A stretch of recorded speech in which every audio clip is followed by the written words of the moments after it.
I'm going to hit record. We're looking at the work inspired by Victor Skrebneski, iconic Chicago portrait photographer.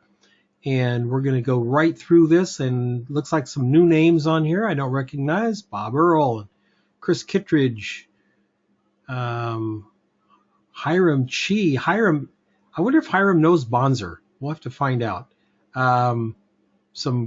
Some great names here. All right, Adi, you are number one up at the top here. Not everybody's here yet, so we're going to start with you. Let's go down and see your stuff down here. Adi's picture.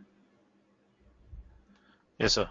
All righty. So tell me a little bit about how you know Robert De Niro. I was at his studio today again. just kind of hanging out with De Niro. Yes, yes. Is yes. it? He just has a bit of an English accent. This De Niro has an English accent. That's the only. Is he Bobby? Is it Bobby now to you? Huh? Or hanging with Bobby? Is it? Yes, it's Bobby. Yes, he insists. Yes, yes. Very nice portrait, Adi. I like the little hand down here. Really like the way you fit the head into that spray light back there. Tell us how you lit this. So this is something that this is Lee. He's also part of this group. I recognize the behind the scenes shots. And so we did this at his studio, and we sort of worked on it together. Mm-hmm. The light in the background is a 20-degree grid, and we sort of kept it a little off-centered, keeping the dark side of the face more on the bright end of the background. And the face is actually lit by an Einstein with a 7-inch reflector with a 40-degree grid on it. Oh, so you gridded the face as well? Yes, yes. Okay. And if you look at the pullback shot, the light is not as high as it was when this shot was made, because another shot was made, so that light was higher. Okay, so here's the background. Yes, here's the background, and okay, then that's. So you had moved this higher now? Yes, this was higher and pointing down, because we did. I think this was closer to what Lee's portrait of me was, as in terms of height of that light. Okay. For Lee, this was higher. But this is the basic setup. Yes. Okay. So, is that paper or canvas? That is paper. That's paper. All right. So let's go back and look at the shot again. Yeah, we can really see the shadow going down under the eye, carving it down this way. Yeah, a very masculine light. Yes. And I say that because this is a tough light to shoot women under. Yes, yes. Gridding. Unless, of course, they're like 16 or something. Right? Yes, well, even then, yeah. But yeah, you're right. I mean, putting a grid on a woman's face is, you're either going to get something really exceptional or end up dead. Yes. There's no in between. Very nice. I really like this thing. And so this is kind of influenced a little bit maybe by the Orson Welles shot? Yes. And it wasn't in camera exactly this crop. Mm-hmm. I cropped it. Good. In fact, the funny thing was that Lee cropped it on his own in a very similar way, and when I processed the file, I cropped it very similar. And we hadn't really spoken about the cropping, but there was one other thing I wanted to add, which I'm going blank on right now. It happens to me all the time. Yes. So on the right hand side of the frame, the eye, there was a slight bit of sliver detail there, which I burnt out. Okay. Because I just felt that it was distracting. I just felt that side dropping into black just gave it more drama, and it definitely. I had to push myself to do it, and yeah. So, did you read the one of the articles there about Skrebneski? How so much of his work is highly cropped. The photograph is just the first part of it. He then would sit with his loop and his cropping things. And some of those images that we see as the final image might be like a quarter of the negative. So he really developed a style of shooting that gave him lots of crop room, because the cropping is where some of the magic happened. Yes. Yes. Solid picture. Thank you, sir. Adi, very solid. Thank you. Let's go and see if Barbara, I think everybody's going to be here after we do Barbara. Yeah, we do have everybody here. Barbara, where are your photographs? Hi, I submitted them via email. Yes, but I mean, I'm on the screen. Oh, I'm so sorry.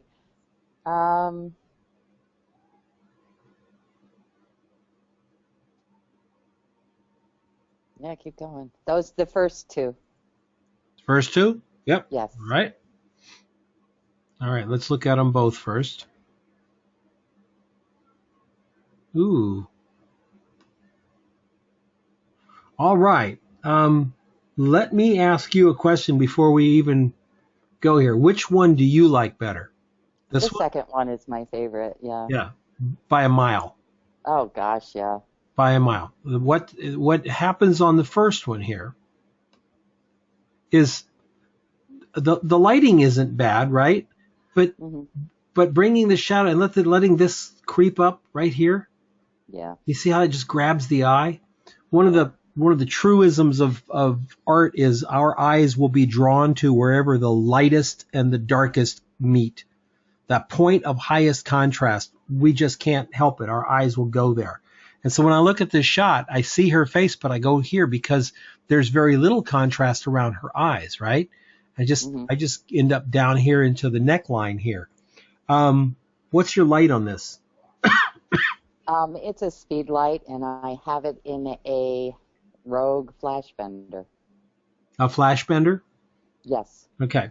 The other thing that happens is with this hand out, this arm out, and this hand coming right in here, we're just drawn to this shape here, right? There's too many things that bother us about this. Oh, I like your little light back here, by the way. Thank you. Notice that. Nice. Too many little things that distract us here. Then we come to this one, and I love your light. It's just really nice how it's nice and light back here, so we see her hair up against. We know this is hair.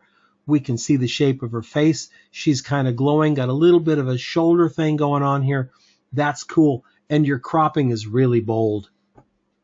You know, thank you. It's like, hey, we got a bunch of stuff over here. I'm going to put it in here, and I'm going to leave it here because I want the face to balance out this stark emptiness here. What lens? Oh, it's a 50 millimeter, and I'm on a crop sensor, so it's basically 70. an 80, I guess. Yep, yeah. 70 and 80. Yep, okay. And the light, is this the same flash bender? Yes, it's a flash bender above her head. Okay.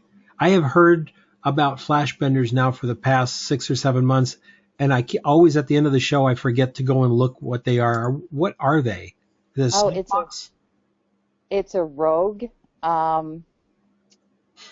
I guess you could call it it's a square piece of material with silver on the inside, and it comes with a I guess ripstop nylon, if you will, for the cover, so you can cover your speed light with it, or you can shape it into a snoot, or you can use it as a grid. Okay, I'm seeing it right here. Okay. And this is the first time I'm using it, and I seem to like it, as long as it's close to her.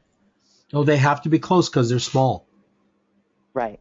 They do. And it's a very small room, so. Yep. Yeah, this is a nice, bold cropping and framing. I really like the way the light works on it. And how did you convert this to black and white? Photoshop, and then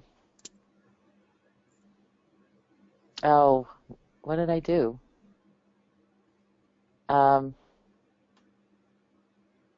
Did you use Nik, or did you use the black and white conversion in Photoshop, or?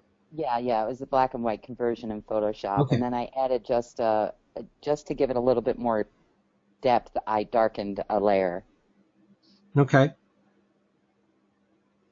Okay. Very nice. It's got a nice fall here. I for a modern portrait, not a Skrebneski portrait necessarily, but for a more modern portrait, I would have tried to leave in something to define her chin here, but Okay. that's fine. I did Skrebneski notice. I'm wouldn't have. sorry. I did notice that when I exported it from Lightroom, it got darker than what I had originally that I see on my screen. That's interesting. That gets into that whole color space thing, and I don't even want to go there. I get Yeah, so I don't. confused myself. All of a sudden Lightroom's got this new color space that's not in Photoshop, and then it's in Photoshop, but it doesn't work on the web. And it's like, drives me nuts. I just put everything back to Adobe RGB and convert from there. Oh, okay. Yeah. Very nice. Nice shot. Nice Thank shot. you. Very nice. Yep. Thank you. And all right, you know what we're gonna do? We're gonna start here now. With just the next shot in the row. We ended up being very nicely. So that's Bob Nill. I'm gonna be next. Who's that?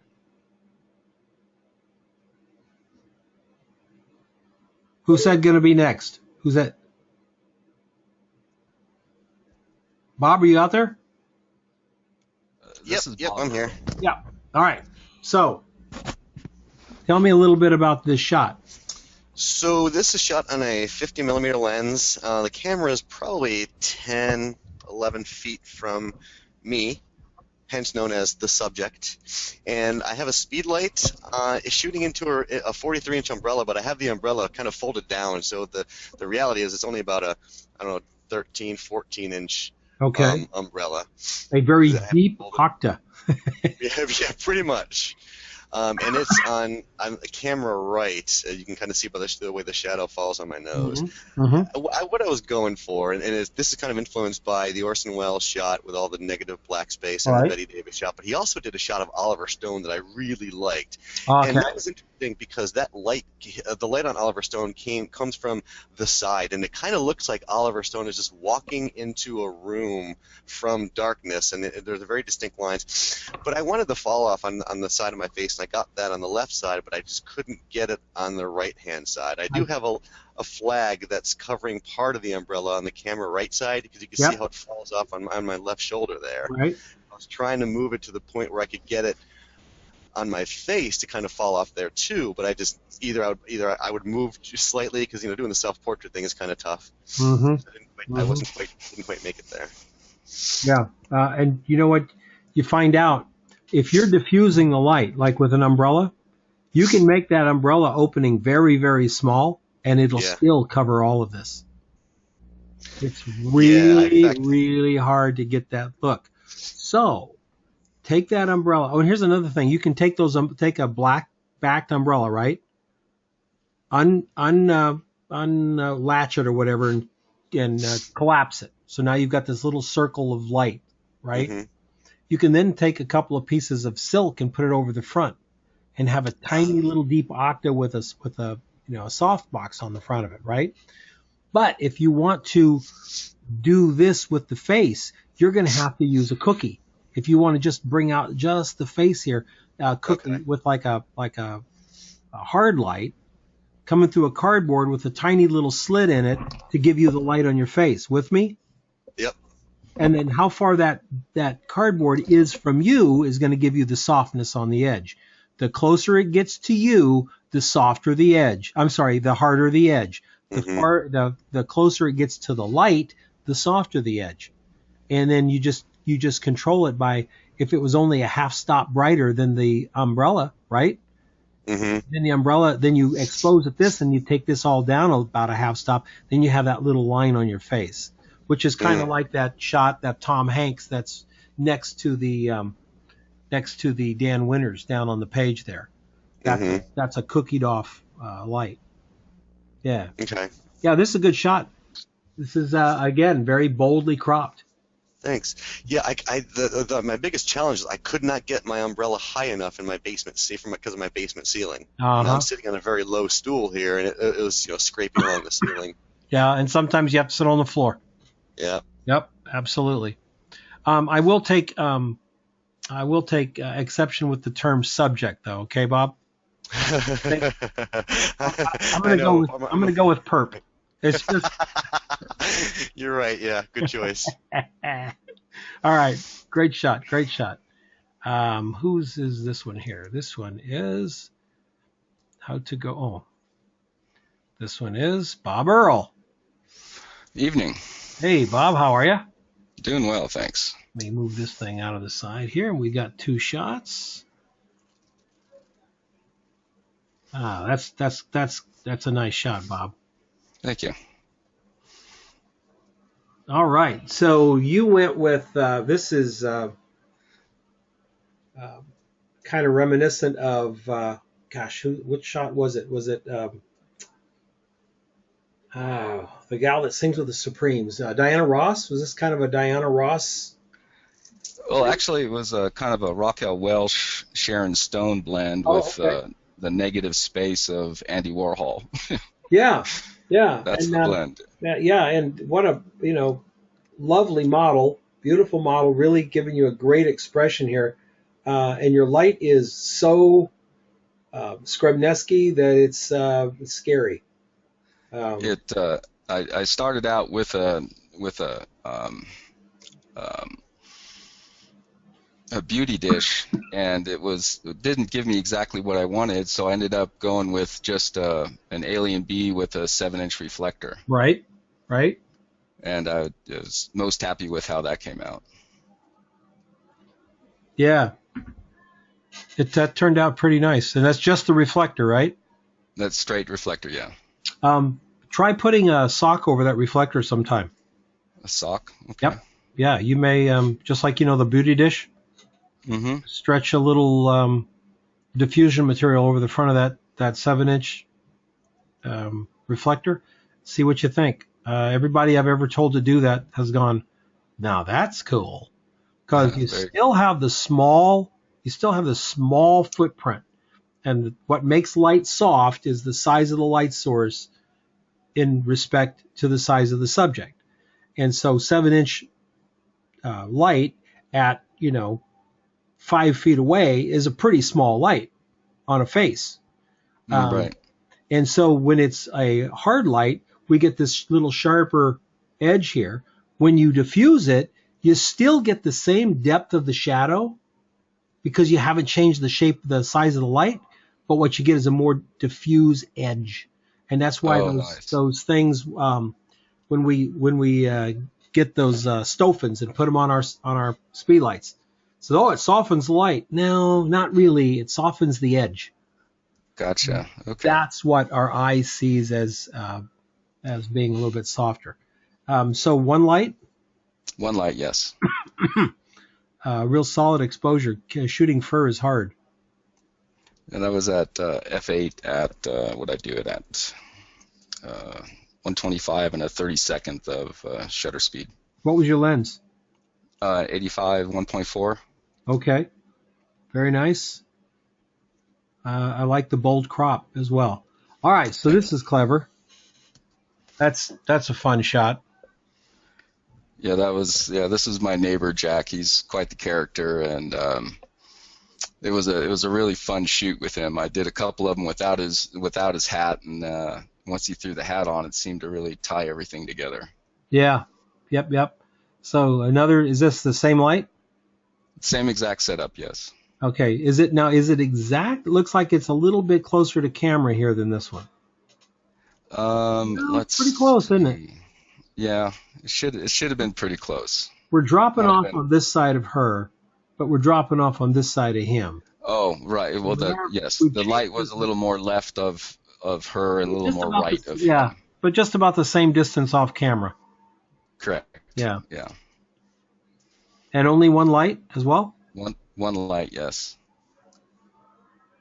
I just really like the Skrebneski, just the harsh light. I just really really grew to like that. At first, it was hard to accept, but then the more I looked at it, the more and more I liked it. When I was doing my very first book, I was trying to show the difference between hard light, harsh, ugly hard light, and soft light, right? So I pulled out my, I had a model with me, and I did the soft light with the soft lighter. Then I put my Profoto up there with just the little 7-inch reflector, and I had her look up into it, and I took the shot, and I'm thinking, boy, this is really ugly. This is awesome. So I had to actually kind of fake it and use a smaller light source, because the Profoto light with that diffuser that's on it is, with the 7-inch reflector, is absolutely gorgeous light. Just gorgeous light. I used an Alien B with their little reflector on it. Not so gorgeous naked. Not quite like the Profoto. Once you put them in a softbox, there's no difference. They're all the same. But just that open light was nice. That's two very good shots, Bob. Thank you. And 85 on both of them? Correct, yes. Very good. Very good. Carlos Zamora. Carlos? No, Carlos? You're kidding. Well, I'll come back to Carlos. I'll have to come back before we go. Please don't let me forget to come back to Carlos, okay? I want to make sure we get people taken care of here. Oh, and I forgot to ask, is anybody here from Europe that's like staying up really, really late and needs to go to bed? If there are, please hit the questions and say, Don, I need to go next, okay? So we can certainly do that. Jeff Carson. Jeff, did you get your audio back? Jeff, did you get your audio back?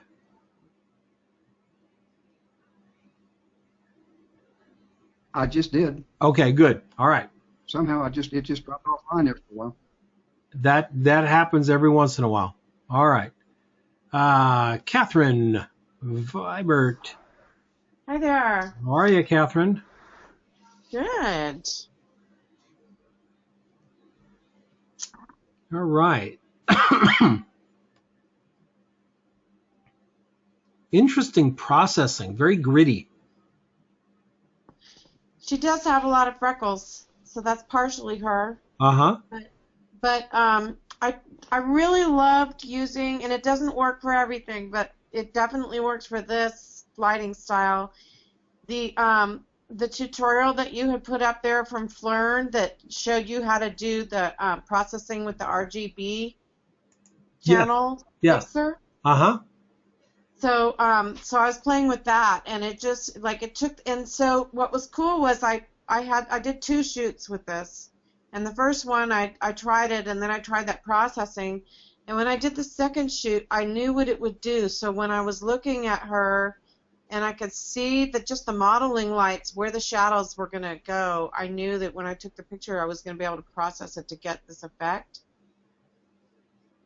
where her eye was, like in the black there, and it and the shadow just paints on her. Yes. And so I love that. Okay. So I thought it was so cool. Yeah, I think that this is a very striking portrait. Okay. Which one do you like better, this one or this one? I really kind of love this one here. I mean, I love them both for different reasons. I have to say, like this one, it's the contrast and the black and whiteness and the way that the curves roll on her face and the way the light. I love that. The other one to me is more evocative, and it's also she loved this one the most too. Absolutely. This is the shot. Yeah. This is a very unique and gritty, interesting portrait. This has you're really challenging. You got the neck bone coming out, the shoulder bone really coming out. You've got all this kind of grit down in here. You're really pushing the envelope with this. This actually, to me, looks like an older photograph, something from the 40s or 50s. Yeah. This one is, perfect Skrebneski style for one thing. So if you want to go that route, perfect for that. But I think you did a great job with hands. Folks, I'm a hand snob. I don't even like them in pictures very often. I rarely do pictures of hands around the face because I'm not very good at it. This is lovely. Plus, she has beautiful hands, long, thin fingers. Yeah. So this works out really, really well. My only, and this is just a suggestion for you. Mm-hmm. Do you see this little gray triangle right here? Yeah. It happens again here. I would blend that in. Okay. That little gray triangle bothers me. It seems to break up the smoothness of her skin here. Yeah. Yeah, I see what you're saying, and I agree. Yeah. Just bring that out a little bit. Great makeup. Beautiful makeup. She barely had any makeup on at all. She just like had a very, really, that part of that, she had a very light eyeshadow on, and when I did that Photoshop RGB channel thing, I was able to darken that with that. Yeah, it looks great. Looks really great. And what was your lighting on this? This was a 43-inch umbrella with a black back, and just over the top of her, about just directly in front of her. And then she was sitting on a stool underneath it. Cool. Don't you wish they made umbrellas with that center shaft that would fold back on itself? Yeah, and I have had to cut the center shafts off so many umbrellas because I like to get my umbrella way in close, and then you have this stupid shaft coming in. It won't go. You can't get it to. Ugh. Nope. Geez. So in the studio, I have two umbrellas that they're always set up. I have a 43-inch white satin and a 33-inch white satin with black backgrounds, and I've set up the umbrella and then cut the shaft. So I can just cut the shaft to about like 3 inches. And yeah. So. Yep. Yeah, really cool. I love this shot. That's a real keeper there. I really, really like that shot.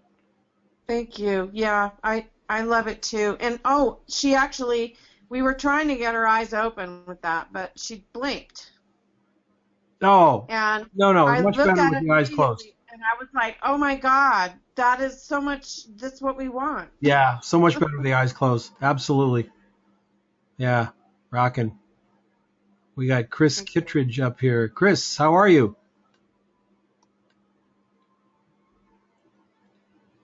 Chris?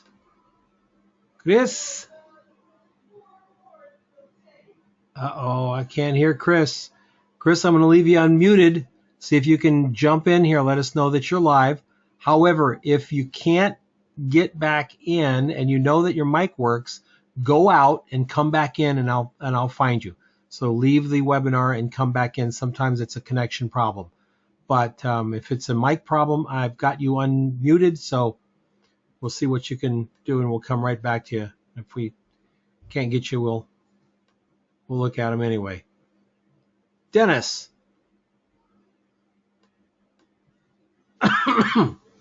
Mr. Mong. Yes. Is that what the kids call you at school, Mr. Mong? Yeah, unfortunately. Or actually, yeah, they do. Maybe I'll let them call you Mongo. Sometimes they say Mong a lot. That's Mong. it. Hey, Mong. Really cool. Who is this young lady? It's Carla. Oh. From the shirts shoot.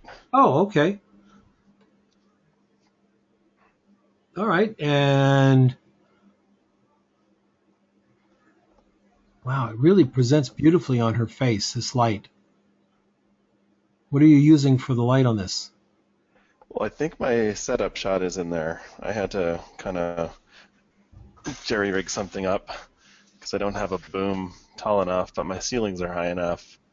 So that's my 48-inch Octa sort of dangling on a homemade scaffolding. Jeez. And it's straight up into it and back down. And then this is in front of her? She's, a little bit in front of her. Wow. And then it's hard to tell in the back left. I used a fill card and just shot into it to light the background. Oh, okay. The white fill card down to the left. This one here? Yeah. And there's a head right there going into the fill card? Yep. Gives you a nice little gradient back there. Very nice. So single light, what lens? It's 50 at f4. Nice. And that's with the new body, first time. Welcome to the land of full frame. Yeah, I like it. Um, Opens up a lot of possibilities for my relatively small space. I have some room in there, but not too much. It also does not open a lot of space on your hard drive, so just get ready for that. Yeah, I've got a little bit of room left over. Yeah, each file ends up being about 100 megabytes. Yeah, I flatten a lot when I'm done with things. Oh, well, no, when I'm working on them, I was just working on one today. It was almost 900 megabytes. Oh. And I've had them go bigger than that as well. So. Yeah. That's craziness. Of course, it's still half the size of a D800. So. You can imagine. Thank goodness for that. Yeah. Really pretty. Light, very stylistically Skrebneski. What do you think of this style? Is it something that you're going to continue with, or what do you think? I like it. I liked it a lot. And I watched all the Skrebneski videos that you had posted, and the one thing that kind of struck me was that he said that he liked to move around a lot, and when he was shooting, like literally moving the camera while he was shooting, mm-hmm. which is really hard to do, but manually focusing to get it just a little bit off, because I didn't want to do the blur in Photoshop. I just didn't think it never quite looks like I wanted to, so I actually defocused the lens manually while I was shooting. For this one? Actually, both of them. This one more so, but the first one was also a little bit off focus. And a lot of his out of focus images were created by slow shutter speeds and the fact that they were so highly cropped. I actually put it on continuous and or just put hot lights on and tried slow shutter speed and had her move a little bit, but I never got one that was quite right. I only had about a half an hour with her. Well, good. This has got. You opened this up in Photoshop a little bit more. I think I opened this one. This one right here was actually I added some contrast and I lightened her face a little bit because her chest was a little bit distracting, and this one is closer to out of camera. Okay. Cool, Dennis. Thanks for the backup behind the scenes shot. Yeah, it's not pretty, but it worked. They are so valuable, folks. So valuable. Yeah, next time I'll get one with the subject in it. Cool. Gabby. Hello. Hi. So are you gonna take him to see the movie? I'm not following. I can't think of the name of the movie. The movie where the kid drummer and the band teacher is a total jerk, and I think it got. What is it? Jack Black? No. It's oh well. I think it was up for an Academy Award, I believe. Whiplash. Thank you. Oh, I didn't see that. Yep. Yep. So tell us about the photograph here. All right, so not much. I don't know. Not terribly Skrebneski like, but that's my 5-year-old son. He's been taking drum lessons, and I figured, well, it was the only way to keep him on the stool. So I let him just pretend he was playing, and I just kept shooting. He was squirming around a lot, but I just thought the expression was hilarious. Yeah. Just kind of gave the shot some character. And anyway, I used one light, softbox overhead. Wish it was a little higher, but again, he was moving a lot, so I'm not sure that would have helped. But yeah, and then as far as processing, I just processed it in totally red. And totally red. What is that? Red, totally red. Oh, Yeah. okay. Well, and is that a It's just one of the recipes, I guess. It's not an action. Oh, it's a Photoshop. I mean, Lightroom. In Photoshop. In Photoshop. Okay. Yeah. Yeah. Oh, is it a color? Is it a lookup table? I think it is. I don't know what you call it. Color lookup. Let me pull it up here. Oh shoot. You guys It's set up. I guess so. It's like it's set up as a smart object, and it just has there are a bunch of recipes, different effects, mostly with color and contrast, exposure, etc. Okay, and your light's to the right side of camera here, right? Camera right. It is. And Yes.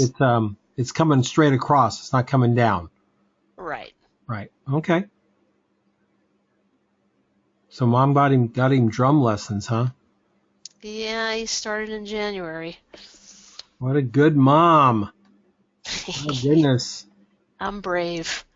My mom bought me drums on my 12th birthday and regretted it for every single day of her life after that. So far, so good. Good. Good. Wait till he wants the big trap set. Mr. Hiram. Mr. Chi. Lovely. Hey, Don. Lovely. Look at the beautiful heart. Yeah. And who is this? Who is this young lady?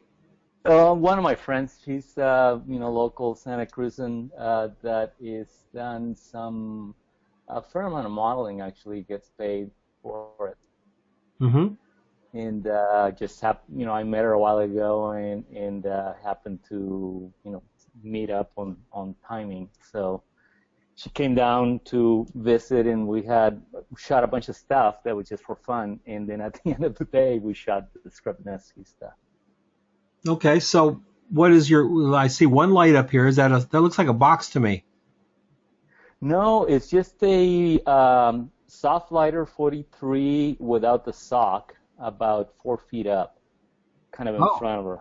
Okay. Yeah, so it's 43 and it's up. Where is it? Right about here? Yeah, about down 4 pretty close to her head. No, pretty high. It was actually 4 feet up and at an angle, probably about a 20-degree angle from vertical. So it's fairly high, shooting down. I want to say 3 to 4 feet above her face. That's interesting. I would have expected more under her nose than that, but that's well, probably... and I tried to get that. I was actually looking for that, and I was looking behind my camera. I wasn't tethered, so and I couldn't really tell, how much I'd gotten. But yeah, I wanted to get more underneath the nose for sure. Yeah, I wonder if that because it was a bounce umbrella, and you had it tilted at that 20 degree. I wonder if that just sort of got some light to just come right up under her nose there, even though it was up high. Yeah, and I was trying to get, more even lighting on her face. I was going more for kind of the lighter side of Skrebneski, sort of like that first model in your slideshow. And so I didn't want to go with too deep a shadow, right? But I wanted to get enough contouring that would sort of mimic those more kind of beauty shots that he's done. Yep. Let's look at our. And so Now that you, one, I'm sorry. go ahead. Now you've got that Skrebneski high umbrella coming down on her, and a very nice. The background is hardly gradient at all. It's got a little bit of gradient, but you really gradient her body. Mm-hmm. So her body goes from very light to very dark right across the page. That's cool. Yeah, and that's the same umbrella, just vertically straight down at about the same distance. And in both shots, I wanted to get a one light shot, and I guess my approach was to try to mimic everything that Skrebneski did. By using one light, using an umbrella, and just positioning it so that I would get kind of a look like he got. Right. Yeah. So that's the only thing I did, and then on processing, I basically just converted them, straight out. So these are pretty much straight out of camera, cropped to 4:5, and then I use Nick and use I guess T-Max ISO 100 to convert them to kind of a film look, and that was it. Which film look? It's T100 film, Okay. just that preset, and I didn't tweak. I didn't tweak them. This is basically straight out of camera for both shots. Very nice. Cool shot, and thanks for that. That's a really good lighting lesson right there. Let me ask you this: is the umbrella lighting the background as well? Yep. So is it sweeping forward towards us? No, the umbrella was straight down, but Yeah, I guess I was so close to the paper. I couldn't. Is the paper sweeping forward towards us? Maybe a little bit. Yep. Yeah. Yep. Yeah, and that's the reason why there isn't as much fall off. Yeah, I agree with you. Why is there more fall off on her right than the background? Yeah. One of the things that you can do. Sometimes, folks, for those of you who are new, bear with me. Sometimes we see something and I want to share, and I pop over to Photoshop because I am such a brilliant artist with my mouse finger. So we have the umbrella up here. Awesome. And our subject, she's right about here, Hiram? Yeah, a little bit. A little. I was trying to shoot right dead center because she was moving, she is a little off to the side. Yeah, just like you're. Okay, drawing. so about there, like this. Yeah. Now this is our light, and remember this is spreading out and doing all kinds of things. So if we have, and I'm going to do this in a different color. I'm going to do this one in red. Okay, so if we have the paper. Like a lot of people do their paper, they do this. You ever been in a studio that did that? Right? That's what they do. So this paper over here is going to be a whole lot different shade than this paper down here.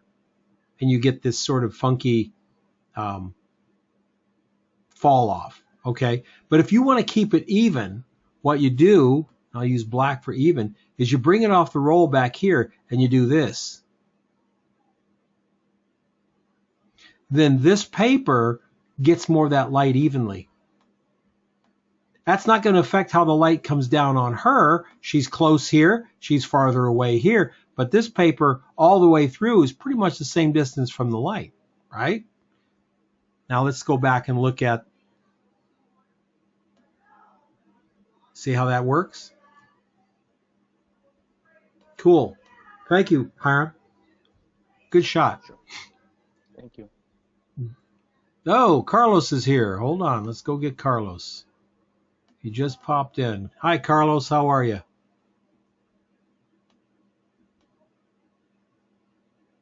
Carlos.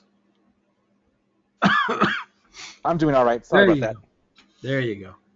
All right, so we've got this one and this one. All right.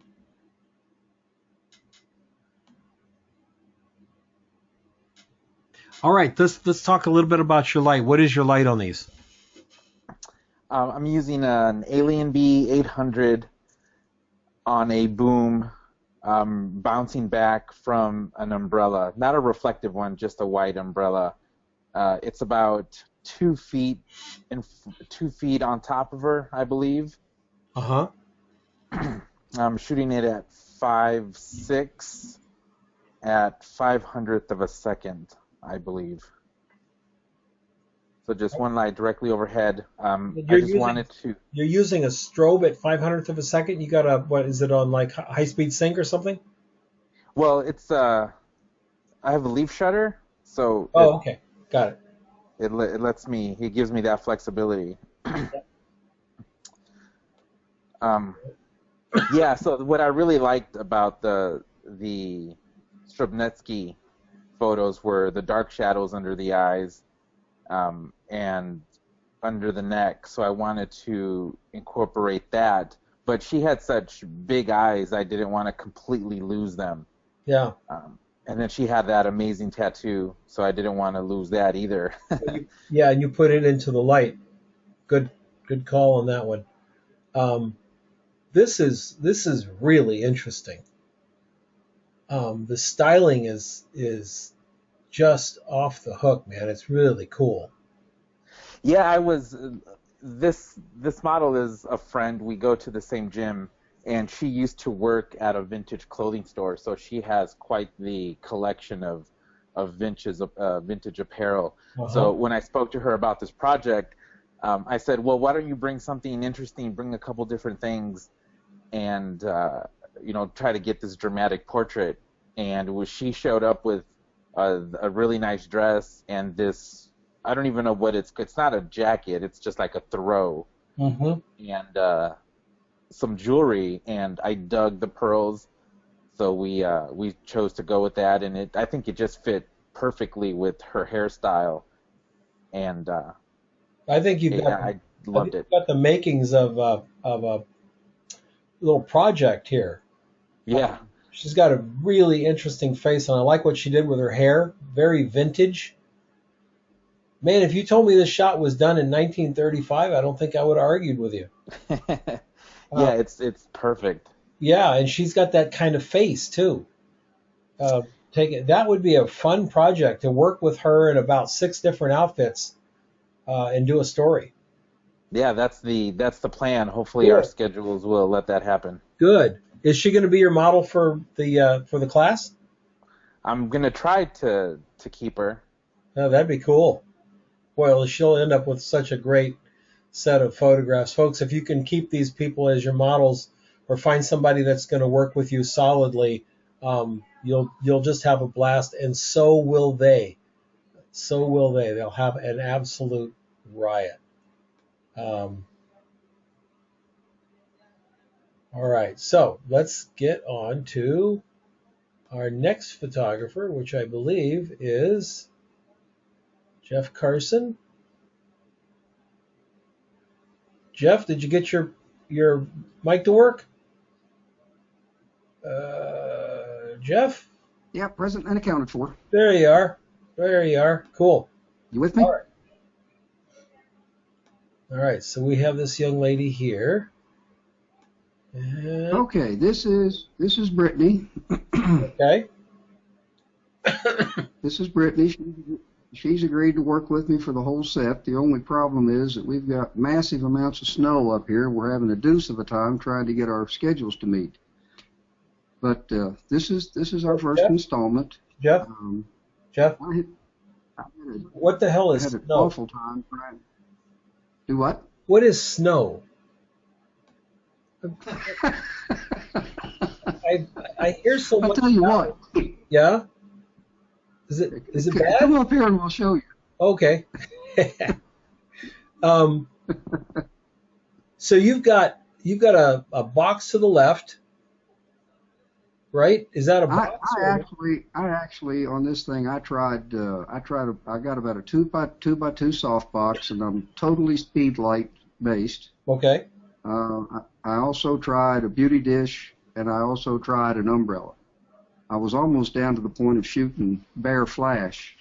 I fancy myself as a soft light shooter, so this was kind of a challenge for me. Yep. And I was able to achieve close to what I'm looking for here, but I just had to put some light on the background. Yeah. And how did you do that? Say it again. How did you put the light on the background? I've just got a speed light. She's sitting in front of it, and it's a little bit hotter than what I wanted, but I've just got a speed light, snooted on the background. Right. How big is your studio? Is your studio big enough to move her away from that background another feet? Yeah, I probably can. Because if you could and I do will. that, the background would go out of focus, and we wouldn't see those ripples so in focus. Is that paper or is that cloth? No, that's cloth. That's cloth. A pretty beat up cloth at that. Yeah, so the wrinkles are actually in the cloth; they're not in paper. That's correct. But they do grab our eye, don't they? Yes, they do. Yep. So one of the things you can do is stretch the fabric. If it's hanging from something, just put heavy weights down at the bottom, and boom, the wrinkles are gone. Right? Clamps or something down at the bottom. Or if that doesn't get them all out, there's a piece of machinery that you need for your studios, folks. It's called a steamer. You need a steamer. You can get them at Goodwill. You can get them at any of those secondhand stores and stuff. But the steamers, and the bigger steamer you can get, the better. The one we have at the studio is like a vacuum cleaner. It's got a big 1 gallon thing at the bottom and a hose and the whole bit. The steamer would take those wrinkles out in 30 seconds. Just slip them right out. Or the weight. Or now that you've shot it, now you're going to have to go in and cut her out carefully, and Gaussian blur those guys. Take them down to a blur. Because this is a good shot that is really tampered with by that. You see what I'm saying, Jeff? Mm-hmm. Yep. All right, so let's go to this one. Much more interesting photograph. Yeah, she likes it and I do too. Okay, very good. Much more interesting photograph. Where's your light on this? That I've switched to a beauty dish, boomed as high as I could get because it's kind of a low ceiling studio. Mm-hmm. And I had her turn her head toward me, and I finally achieved the look that I was trying to go for. I'm shooting that's 2470 2.8 lens on a Canon 5D3. Okay. And your beauty dish, does it have a grid on it, or is it just open dish?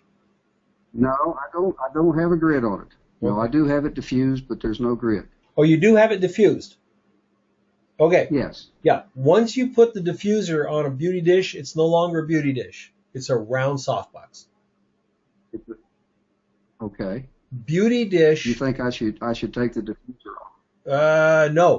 No. I think you're right with the diffuser. Is this which beauty dish is this? The buff? I don't think I could even tell you the brand of it at this point. It's about a 15-inch beauty dish. Okay, 15 is great. 15 is great. It's really small. How far away did you have it from her? Mm-hmm. How do you remember? Oh, probably about 2 feet. Okay. When you're shooting, maybe a little more. About 2 feet. I think roughly, yeah. Yeah. When you're shooting a beauty dish, I want you all to remember that the term beauty dish is a result. The instrument itself is we call that a beauty dish but it is a beauty dish because of the result it gets. And generally, when I say generally, I'm talking 99% more and more. The beauty dish is used above camera, on axis of camera. And so what it does when you use a beauty dish, I'm going to go back over to this shot of Hiram's here. If you're using a beauty dish, you would get a little shadow under the nose, a little shadow under the lip, and a nice V under the neck here. Those are dark shadows. The plate of the face from right to left presents evenly, and that's the design of the beauty dish. Now, a beauty dish will give you that look only within 2 times the diameter of the dish. So if you have a 22-inch beauty dish, it will look like a beauty dish at about 45 inches and closer. Once you get that thing back to 60 inches, it's just a light. It's no longer a beauty dish. It's just a light. You could do the same thing with any other light. That's the thing about our lights. The same can be said, by the way, of a 4x6 softbox. A 4x6 softbox looks like a big softbox up to 12 feet away. You get that thing 20 feet away, and it could be an umbrella, it could be a reflector, it could be anything. It's lost that softbox look. So, Jeff, when you're working with that softbox, next time you have her over and you're working, I want you to take that softbox, put it right over camera, right on axis of camera. As a matter of fact, it'll be between you and the camera. Because if it's an 18-inch softbox, I want you to put it about 24 inches away from her. That's it. And do your shot. Do your softbox shot. So head on?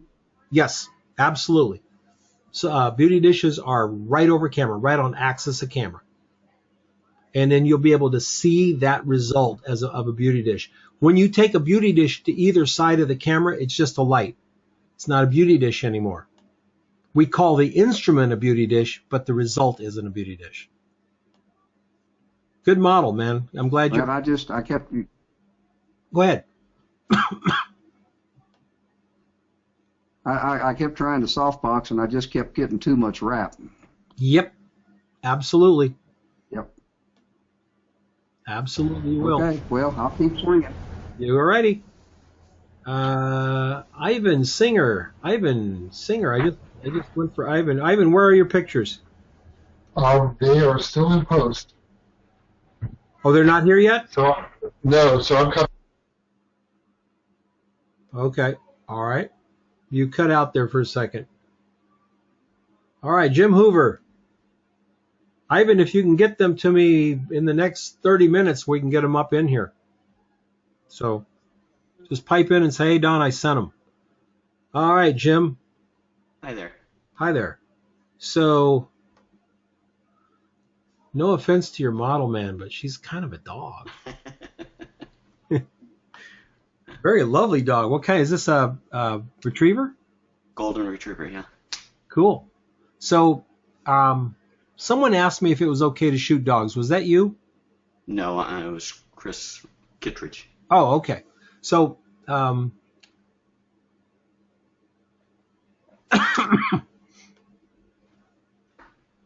these are kind of clever, aren't they? I didn't like this when I started. I wasn't the blurry stuff. I'm still not that comfortable with. That's fine. And I didn't like his style at first, but once I started doing this, I really liked the way these turned out. I think a lot of us, one of the things a lot of us like about it is we don't see this kind of work done anymore. We see lots of multi-light things, but we don't see very many one-light things, and that's okay. That's certainly okay. But it's nice to wrap your arms around a one-light look now and then. This is all texture. This is all texture. You get to see every hair. Got a little bit of the eyebrows there. We know where things are on this dog. That's cool. I really like this one a lot. Yeah, that's my favorite. Yeah. Yep. It's a little flat. Did you want it to be that flat?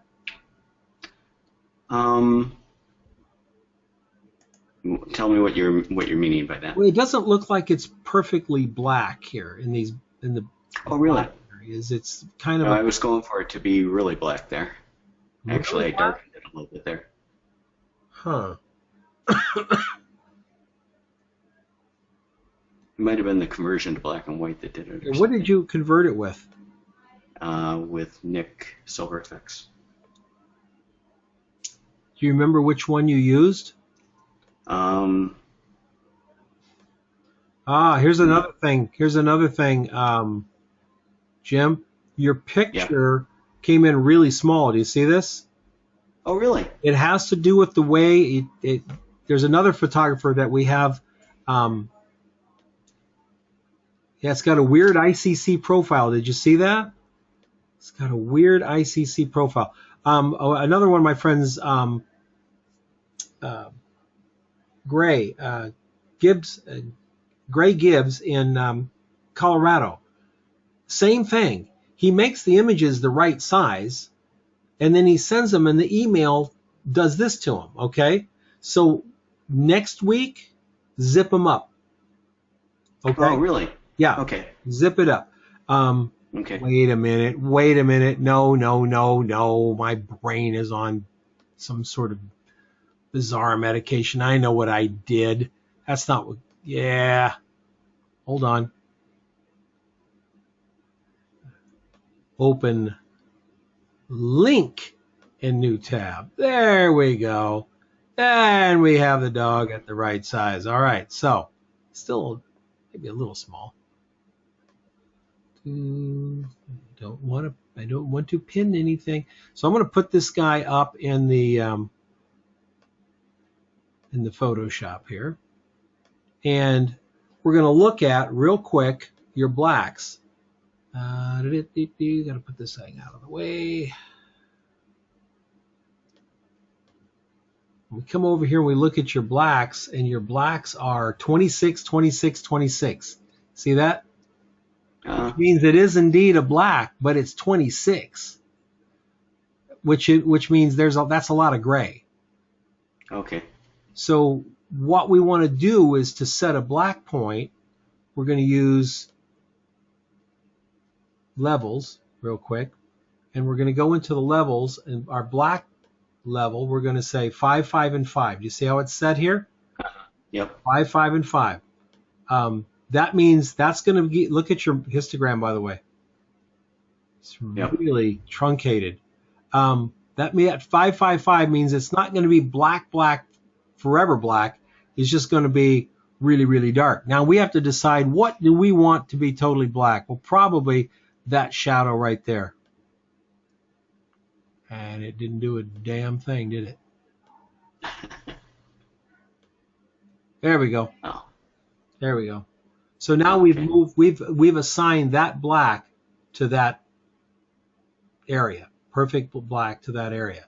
I still think we need to get a little more midtones in here and some highlights up here like that. Oh, that looks a lot better. Yeah. What is the background? It was tan. I'd sent in the pullback on that, but it didn't make it into the file. Oh, sorry about that. I didn't. It's a light gray. I'm in it's our basement, so it's got a low ceiling. So I don't have much room. It's like 17 feet across, and I had to pop out one of the ceiling tiles and put a nail in and hang the 26-inch softbox from that. So when you write your book, Photography and Home Remodeling, I'll write the foreword for it. Yeah, cool. Okay, so it was a light gray seamless. That was just behind there. I tried to darken it a little bit because it was still okay. light in there. Next time when you send your pictures in, send them in a little bit bigger, 1,000 pixels wide. All right. I exported them out of Lightroom that way. I guess I'll have to save them out of Photoshop. Okay. That size. Yep. Cool. Okay. Thank you, sir. Thank you. Kate Rivera. Is Kate here? Kate, you're not here. It's late in the show. I guess you're not going to make it. All right, so let's look at Kate's shot. It's impossible for me to do much of a critique when you guys aren't here, obviously, because I don't know what you did. You got a little double light here. This tells me there's either two lights or he's got a little bump, a little ridge in his nose. Either way, we've got those two highlights right here on the tip of the nose. So the light is coming right from axis of camera. Looks like it's up a little bit because we're getting a shadow here. That looks good. And it also looks like it's a small light source because the shadow is fairly distinct under the chin right here. This looks like a beauty dish. And really good texture, Kate. The texture is real fun. I like that. I like that thing wrapped around his head, for sure. Marianne Cherry. Can you hear me? I can indeed. Good. Okay, so your picture has an interesting patina to it. It looks like it's what was that we used to do back in the darkroom days? Oh, flash the paper. Solarized. Yeah. Like it's got a little bit of a solarized look, right? Do you know what that means? Yeah. No, but you're Okay. going to tell me, I bet. Well, no, I can just simply say it just did something interesting to the patina. So how did you convert this to black and white to get that look? Silver Effects Pro. Do you remember which setting you used? I used like the number 9. I like number 19, and then I started playing around with all the little dials and everything because when straight out of camera, the lower part of his face was not quite, didn't have as much light. This was one of my I snooted a with some black paper and duct tape Mm-hmm. on one of my Einsteins. I just took the 7-inch reflector and snooted it down with some paper, and but it had to position it so it was like to camera left. And the lower part of his face, I wanted to open it up just a little bit more, just to get to a little bit more, not even, but yeah, just to give some more emphasis on his beard. Uh-huh. And then I took it into Silver Effects Pro, and I may have used you can have all the different controls. It's really cool package. I really like it. I think that's And so where you've got some of that solarization going on, and I don't know which slider that is, but it is an interesting look. It's what it is. It kind of flattens out the highlights, doesn't it? I think so, yeah. Well, I was trying to get kind of a gritty look going. I kind of emphasized the wrinkles in his forehead, the grittiness. When you look at it because this is obviously compressed a lot, with when we size it down. But when I look at it, it's just a lot of detail, the pores and the skin. Now, how high did you have your light? Because this shadow looks like it's going straight across his face. It was pretty much. It was maybe like right at about his eyebrow level. I mean, I had it. It was probably about 4 or 5 feet away because I had it positioned pretty far, and probably just about his eyebrow level was about where the center of it was, and then had a pretty good fall off. Yeah, because look at that shadow there. It's just going right straight across. Yeah, absolutely. Did you try any with it up above him a little bit? Because that would have even gritted. That would have made his forehead a little bit grittier. The eyes would have gone dark up here, and we would have gotten more texture in his cheek here by bringing it down. Did you try any from above? I didn't, but I could do that. That's a good idea. Yep. When you guys have somebody over sitting for you, take advantage and just shoot the heck out of it. Well, this one sits in the next room, and he's here all the time. So he's, I just have to go grab him and make him go sit there. So he's one of my models. So I was going to do the male and the female version. All right, cool. Yeah, good shot. All right, now let's check out the female. Oh, lovely expression, motion. You got a little of the blur going in the hand back here. This is fun. What did you do here, light-wise? It was the overhead that I had a soft silver umbrella overhead, directly overhead, diffused. And that was it, and I had her sitting underneath it, and she was perched on an ottoman, and she's a dancer. She's a ballroom dancer. She's my neighbor, and she's going to be my model. She has 2 young kids and everything, but I knew she could get this pose for me, and I just, how you were talking, how to envision it before you see it, and well, we only had to do about 3 or 4 shots on this one. I had to really work on her getting her eyes closed, and just kind of talked her through, okay, you're dancing and everything, so she had the framing and trying to get her positioned correctly, and the hair across the shoulder there kind of bothered me. I thought, no, I actually kind of like that. I was going to try to take it out, and I went, yeah, I like that, the curl on the shoulder. And yeah, I do too. I love the texture of the dress. Was what I was trying to kind of bring out, just the soft light. So it was kind of like the semi-Diana Ross shot where she's standing underneath the light, but I just wanted something a little softer, just to kind of brush across her face. Well, I like your position. I like her hands. They're they're very delicate hands because we're seeing the side of them, which is really nice instead of seeing the inside of them. Very nice. And the light presents beautifully on her face. You're going to go back in Photoshop. I want you to look at her face right here, okay? And we're not talking about the Skrebneski part now. We're talking about making this shot really work for you, right? See the little veins here? See this? Yep. We're going to take those out. We're going to come over here. We're going to lighten that shadow right here. We're not going to take it out. We're just going to make it just a little bit more faint. Then right under her lip here, we're going to bring that up a little bit. See the little mark right there on her chin? Yep. We're going to fix that. And we bring it back over here. And see how this comes down? It looks very dark here. We're going to bring that back in nicely right in here. And then we're going to have almost a perfect portrait. What a lovely portrait. Okay, great. Thanks. Nicely done. Really nicely done. And that's great if she's going to be your model for the whole trip, whole shoot. I think so. Yep, she just lives around the corner, so it's convenient. There you go. Excellent. Nicole Fernley. Nicole. Yes. How are you? I'm doing Yes, can you hear me? Yes. Good.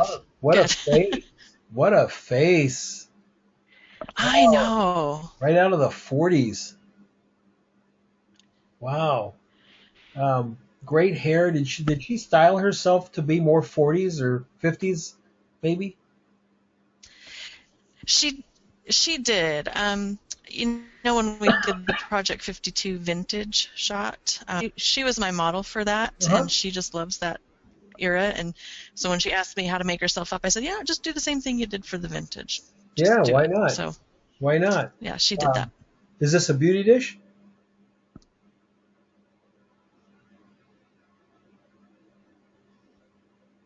Nicole? No, it was an umbrella, bounce position. Uh-oh, did you lose me? Yeah, we got Hello? Sounds like we have a very long delay.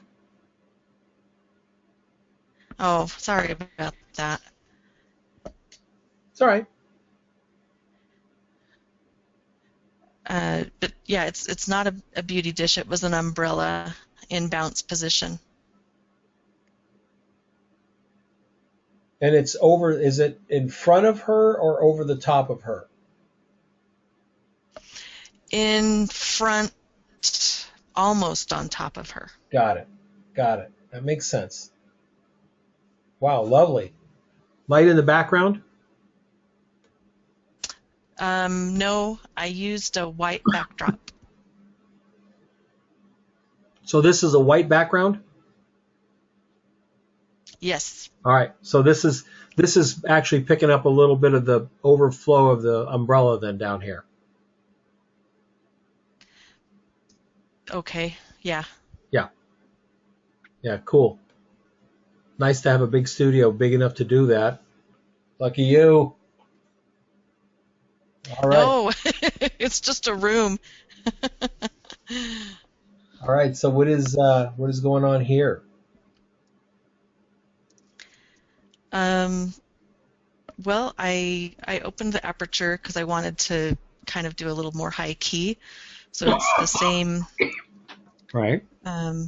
The umbrella's kind of, maybe she's a little bit further under it. I can't remember for this, but I turned up the lights. I turned up everything. I turned up the aperture, but I still wanted to have that overhead lighting. Yeah, and you got a nice bright high key feel to it. Yeah. There's so many fashion shooters in the 70s shot this way. So many. Me too. I did it too. Great bold cropping, Nicole. Right into the forehead. This hair coming around. Very cool. When you do that, it just makes her eyes just jump off the page.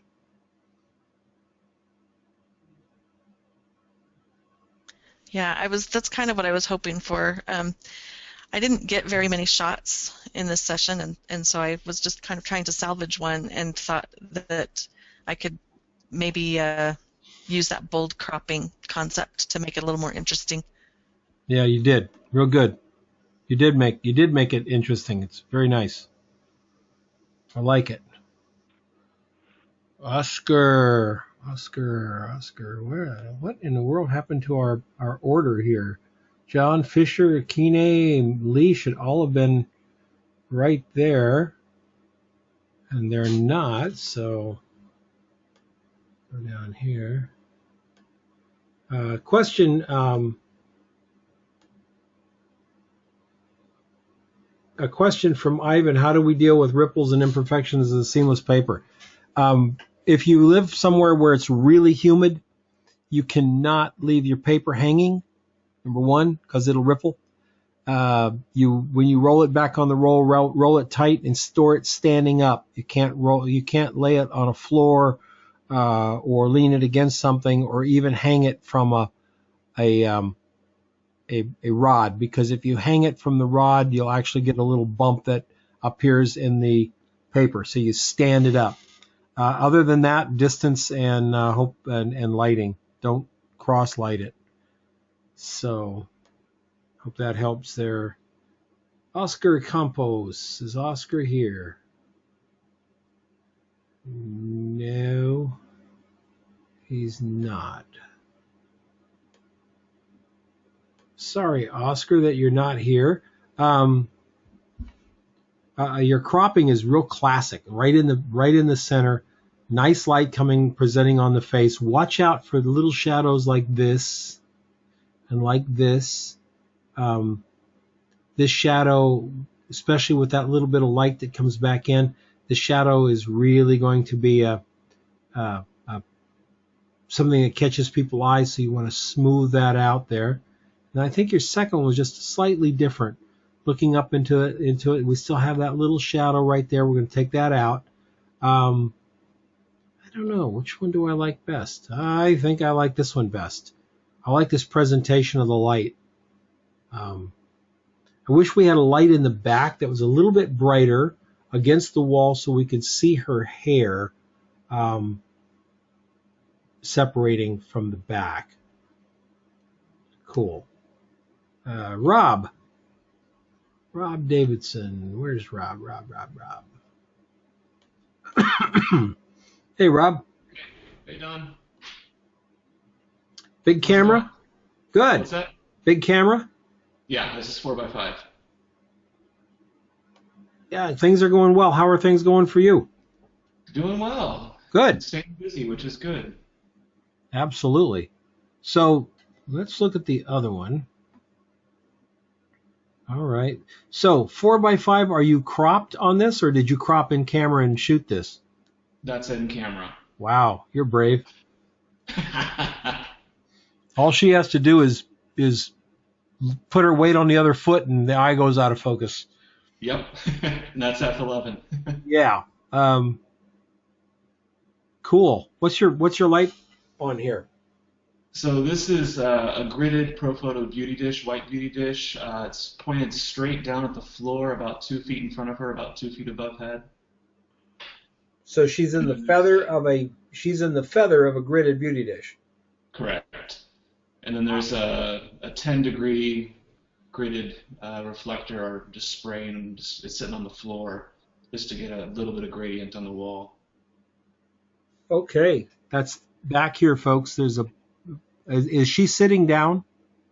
Yeah, she's on a stool. Okay, so then and down on the floor you've got another beauty dish. How close to the wall is it? Not a beauty dish, just a standard reflector with a 10-degree grid. It's maybe about a foot from the wall. So choked in pretty tight. Yeah, choked in tight, but on an angle, so it Okay. sprays across. All right. Now, there's this grittiness along the shadow line. Is that the film that you chose? That's T-Max, yeah, that's the film. Cool. Nice presentation on the plate of the face there. Thanks. This is really cool. This is very unusual. I like this because it's so unusual.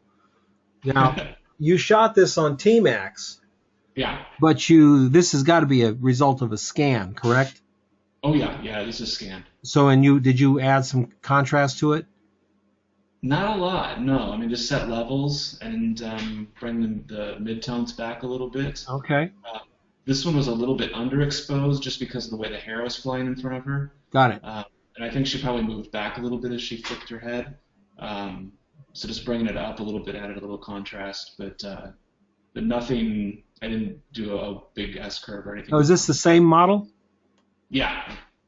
So her hair looks black here, and it looks blonde here. Yeah, it's just from the light. This when she threw it around. It got in the shaft of the light, so it's actually this is black hair being perfect. I mean, being specular. Yeah. So now the question is this a brunette with highlights or a blonde with dark lights? We can argue on the internet for the next week over this shot. Exactly. I'm not telling. It's like let's find a really crappy photograph and argue over it. It's like, right. Gotta be kidding me. Very cool. What lens are you using on this? This is a 210 Cymar. So a 210 at f11, right? Yep. Okay, and she's in focus from the tip of her nose to maybe her ear. Maybe. Yeah, maybe. That's the fascination with view cameras, folks, is that it's a 210 millimeter lens. So if you put the lens on a 35 millimeter camera, it'll be a 210 lens. It'll be a tiny little crop factor, the center of that 210 millimeter lens. That's how telephotos work. On a 4x5, it's the same as like a 65 or a 70. It's a very slight telephoto, where the normal lens is the 150, would be the same equivalent to a 50 millimeter. Now that's been hotly debated by a lot of photographers. I personally think normal lens on a 4x5 is closer to the 180-200 range. But that being said, that's the way things are. They consider that 150 to be normal. So you start off the shoot match by filling the frame with a 200 millimeter lens this close. You have no depth of field. That's right. Yeah, and then the lens on my 8x10 is a 350 millimeter lens. Wow. And it's a 350 millimeter f5.6 lens. And at f5.6, I can choose, if I did a headshot this tight, at 5.6, I can choose the eye or the nose. I can't get them both. So I got to go all the way. I've got to go all the way to 32 to get nose to back of the hair.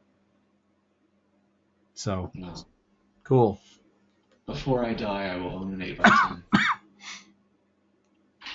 Well, they're fun. It's getting harder and harder to find film. Oh boy, it's so expensive. Yeah, I've been shooting negatives. I mean, paper. Oh, wow. Which is very cool. You get a negative, right, from the paper. Then you take the paper negative and put it in, make a contact print in the darkroom by taking the negative and putting it emulsion to emulsion on another piece of paper and driving light through the back of the paper. So now you get a little bit of the texture of the paper in it as well, which is kind of very cool, right? That's very cool. Yeah, that's pretty cool. Or you can just simply take it and scan it, scan the 8x10 negative and turn it positive in Photoshop. That's cool. And you still have all that detail. The other fun thing is it's ISO 4. That's right. So you should try, Don. I just I picked up on eBay a box of 100 sheets of 8x10 X-ray film. That's cool stuff. 4x5. What's that? That's cool stuff. It's cool stuff, and it's $30 for 100 sheets of 8x10 that I'm cutting down to 4x5 by hand in the darkroom. So it works. It's cool stuff. Good. Sally wanted to know how I knew it was 4x5. Sally, a little bit of me knowing that it's 4x5 is that I know Rob and I know he shoots 4x5 as a camera. But the other thing is this shot to me looks like a big camera. It looks like a big camera because of the presentation of this very soft out of focus area back here and the detail that's throughout this image. If you think there's a lot of detail in this image at this size, you ought to see it with the full scan. Am I right, Rob? Oh yeah, it's over the top. It's really beyond belief. And if you're a photographer who only has been shooting digital, when you get a chance to shoot some large format film, folks, it'll change your brain. Really is amazing stuff. 70 megapixels, neat film. Oh gosh, nice stuff. Thank you, sir. Thanks, Tom. Roger Mathis. Yes, I'm here, Don. Hi, how are you? I'm good. How about yourself? Good. So you went with a little bit of the trying to blur thing here. So here she's wearing a black dress with white stripes, and here she's wearing a white dress with black stripes? That's correct. All right. You can do a quick change up and then change your light, and it works out well. Yeah, absolutely. What's the light on her here? It's a 60-inch umbrella with an alien bee shooting into it. Okay. And it's high? It's 2 feet above her head, and she's at the very edge of the end, at the back of it. The back of it. Perfect. So it's dumping a lot of light in front of her, and she's just picking up the side of it. That's perfect. Perfect lighting. Works out really well. Little dark under her nose for her face. I wonder if maybe tipping her face up a little bit would get a little bit different effect with that. I love her shoulders coming down and her head coming back this way. This is an S. Boom. Then we go this way, and then we come back this way. Nice. Thanks. How did you do the light on the background? We just experimented a little bit. We started out with her under the umbrella, and then kind of moved it back until we got exactly what we were after. And then we were about 10 feet off the wall. Then we started going back. I think at this spot she is 3 feet in front of the wall. Okay, so this gradient is really the feather of the umbrella. Yes. Yep. Very good. Nice way to do it.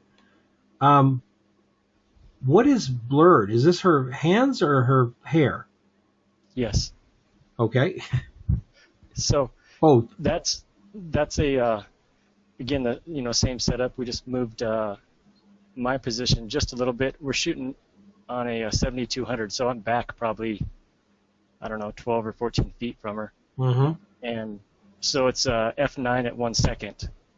So it doesn't have that contrast in the punch like some of the other ones because there's so much more lighting up everything. But that's how we got the movement. So you're using the modeling lights then for this? Yes. And so the flash is on the on the front of it, and then we're just holding the shutter. Okay, we're holding the shutter with the modeling lights. Yeah. Got it. Okay. So, and then you can see, we got just a little bit of eye off to the left there, which is what we really wanted, just so you could see another face within that face. Got it. Right over here. Yep. She's turned this way and looking down a little bit, right? Yep. Yeah. Good thinking. Watch out for flatness of hands. See how we're seeing the back of her hand? Here. Yeah, and I think that's from the turning of the head. She turned the hand too. Ah, yeah. Okay. I got it. I can see that. Yeah. We want to always try to show the side of the hand like this. Looks like she's a model who knows what she's doing. Yes. But yep, I'll bet you when she turned her head, the hand followed right up on the face. Yep. Cool. All right. So you're using which lens? I'm using a Sigma 7200. 7200. And you were where about? You were that far back. What were you about? 150 millimeters or? Yeah, 150. All right. Excellent. Excellent. Ryan McGee. Hey, Don. Hi, Ryan. Really like this portrait. How are you doing today? I'm doing well. Really like this portrait. Really do. Thank you. Who is this? That's my ugly mug. Oh, wow. What a good about me photograph. Yeah, I actually just switched it over onto LinkedIn and Twitter here this week. So. Did you shoot this farther away and end up with a crop like this, or is this the shot that you shot? That is the shot. Wow. Gutsy. That's gutsy. Yeah, it took a few tries. Brian lives out in the wild of Idaho. Western Colorado. Western Colorado, Idaho. Come on, it's all the same. Yeah, pretty close. Yeah, it's a couple. What's a couple of thousand miles? Very nice. What's your lighting? Man, I really like how you brought the light from this side, right here. I didn't mean to cut you off. I just wanted to say I like how you let the light from this side. Left that little shadow going over here, and then this background is so smooth through here. It's all this action happening here, and it's just so clean over here. So how did you do that? Okay, that is one light shooting. It's a monolight shooting into bouncing into an umbrella, black backed, and it's about 3.5 feet above me and to the camera left, and then slightly in front of me. Just kind of had it raking across me there. Did you do this in Photoshop, or is that natural, this dark fall off back here? That is slightly enhanced with Photoshop. It was a slight gradient as it was, but I did go ahead and darken it in Photoshop a little. And did you kind of lighten this panel here on the shirt as well? Didn't lighten it. I did darken a little bit of a couple of the wrinkles. I can't remember which ones. Very cool. It's got a real nice feel to it, Ryan. Well, thank you. Real nice feel. And really bold cropping, very Skrebneski-ish type of cropping, if there is such a word. There is now. All right, so who is this young lady? This is one of my daughters.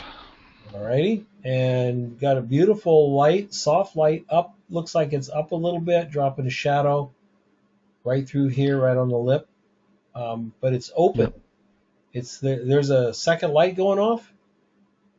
Yep, sure is. What I did with this one is I have two umbrellas above her, and they end up touching in the middle right above her. Okay. So she's being, that light coming down straight pretty much from straight above, slightly forward again, but with two of them. Okay. And is it slightly brighter than the other one?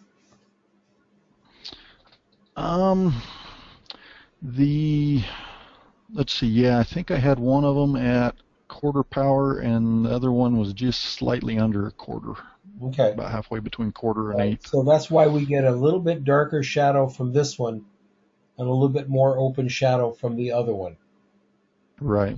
Looks to me like you've got one over here and then one over here. They're slightly off center from her, right?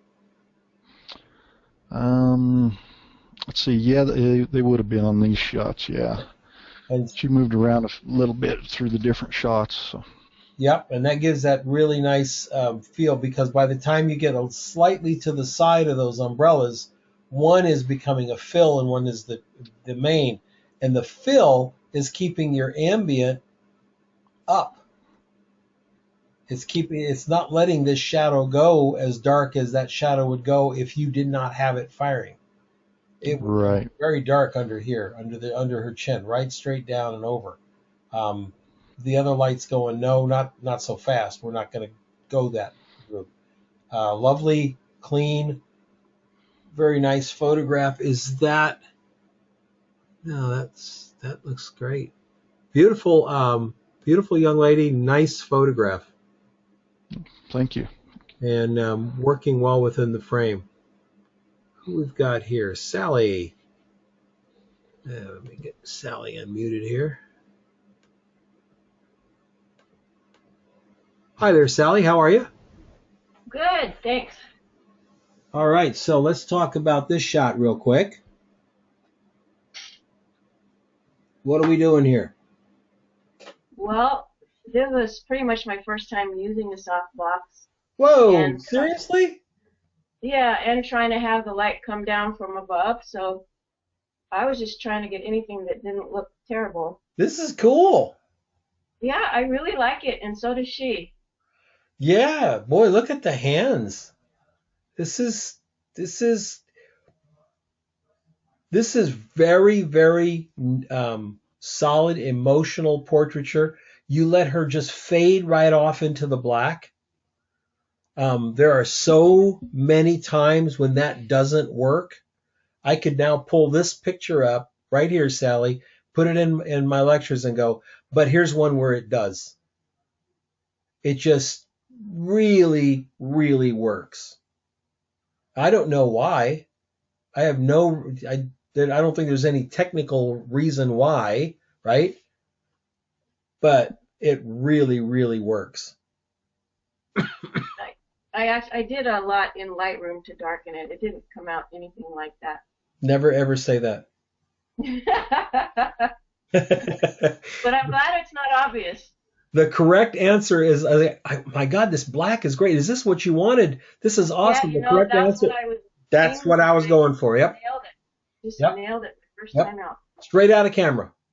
Yeah, exactly. Straight out of camera. No wrinkles in the background or anything. Never happens. Wow, I don't know. That's just a really, it's Skrebneski-ish in a way.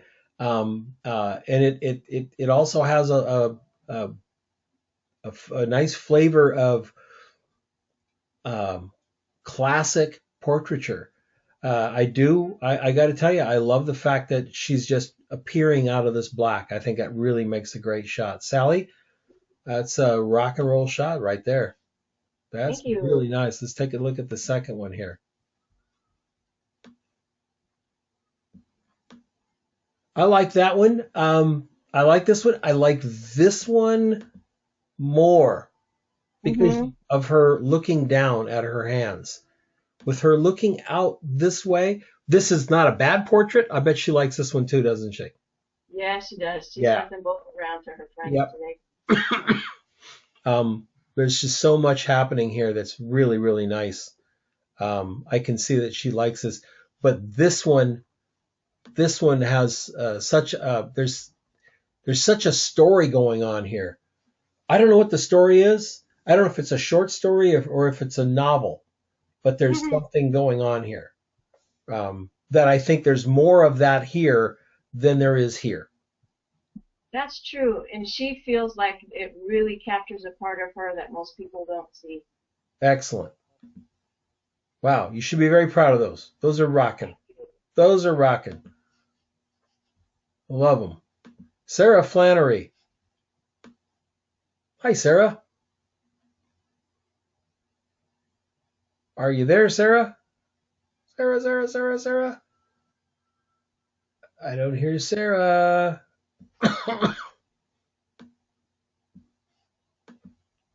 She says she's here, but I can't hear you. Okay, well, do you have a mic, Sarah, or is it mic giving you trouble, or do you not have a mic? Let me know in the questions here, and I heard something. I hear somebody typing. Is that Sarah? No. No, that was me. I thought you must have muted me. I will do it myself.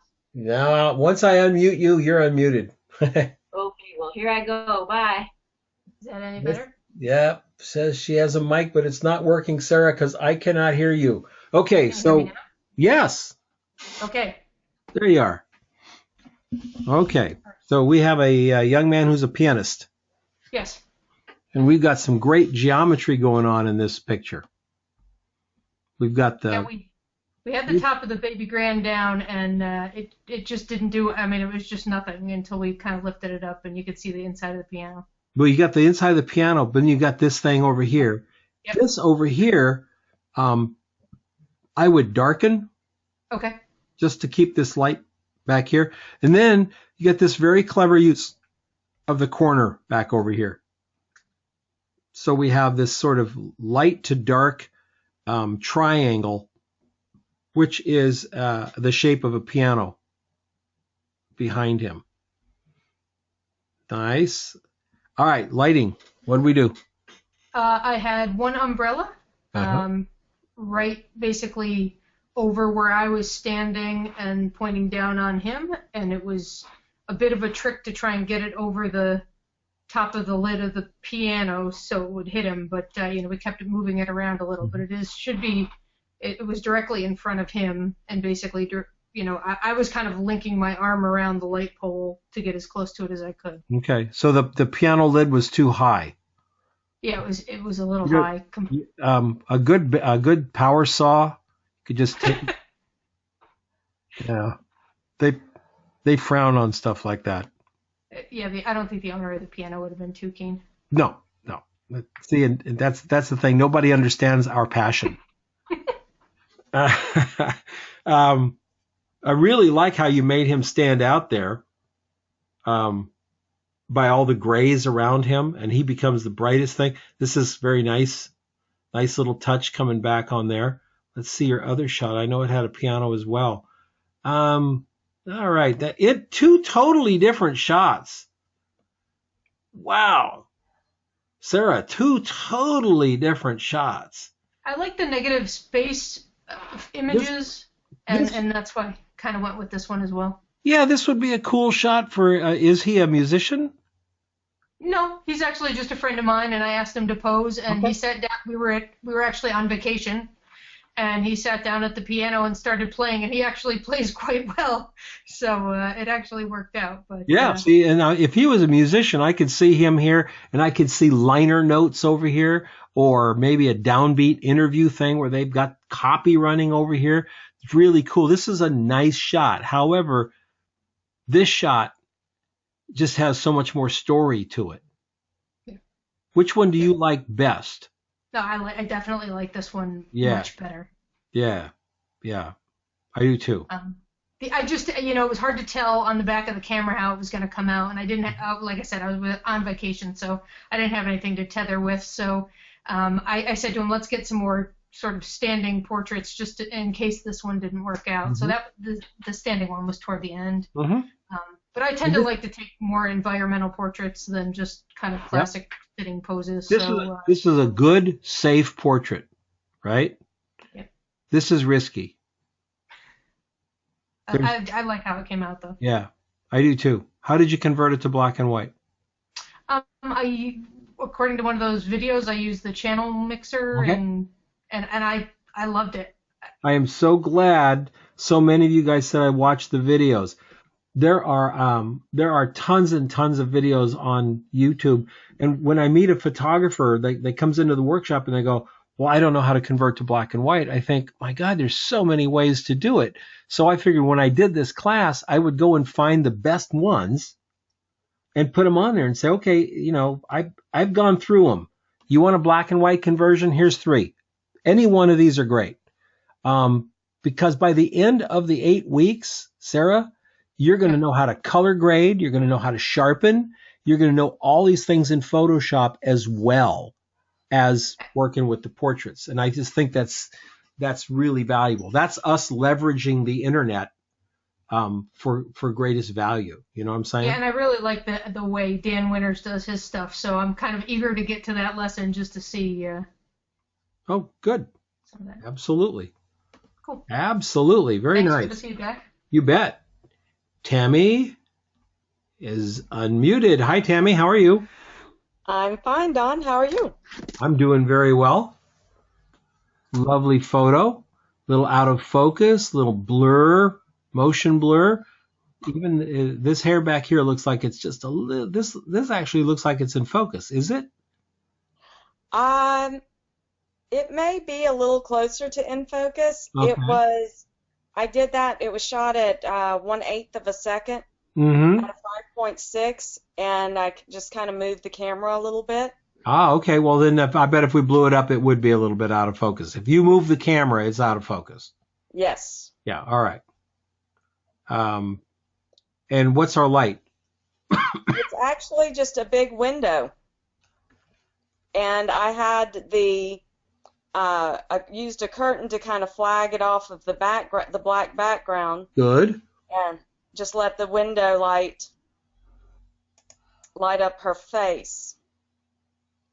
Good use of window, for sure. Good use of curtain as flag. Yeah, keeping the light. Yeah, that's just really lovely. If you told me you used a big softbox, I wouldn't have doubted it, because it's certainly how it plays out. Now, do you have something? You don't have any fill over here. Do you have something negative over here, like a black cloth or anything? Nope. It was just that goes into the darker part of the room. I had the whole rest of the room dark and only that window open. Got it. So have you used that window before? I've used the window before, never quite like this. I usually open it up all the way and try to get as much light out of it as I can, and I usually have white cards on the other side for fill. Mm-hmm. So it was kind of a challenge to shoot without trying to fill in the shadows. Yes, isn't it? It's I'm so glad. Yeah. That's the problem we modern photographers have, isn't it? It's like It really is. we have this anathema towards shadow. It's like, my God, there's a shadow. Bring the light forth. And then I didn't think I was going to like the blur. I just did it to try something different. But once I saw this picture for this, I really liked it. It gave it kind of a filmy, ethereal look to it. Yes, it does. It does give a little ethereal look to it. It's exactly the point. I'll bet you go back to this light and experiment with it again. I have already thought about different things I would like to try with it. Wonderful. Now, this isn't window light, though, is it? No, that is an umbrella, a 42-inch or 43-inch white umbrella with a black backing and shoot to bounce. And it is high and camera right, and it was as high as I could get it and about 10 feet back. Excellent. Excellent. And I saw some on either one of the articles or videos, I can't remember which, where he was using baby oil to highlight the collarbones to kind of bring out the collarbones of his models a little bit. So I tried that with her to kind of bring out, she's a very beautiful young lady, but she has the nice collarbones, and so I tried to highlight those a little bit with the oil. Uh-huh.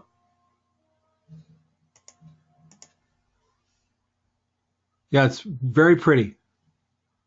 Very pretty. From a modern standpoint, I probably would have put a light back here. Yes, I would have to. Yep. But from a classic Skrebneski, exactly. From a classic look, it's exactly that.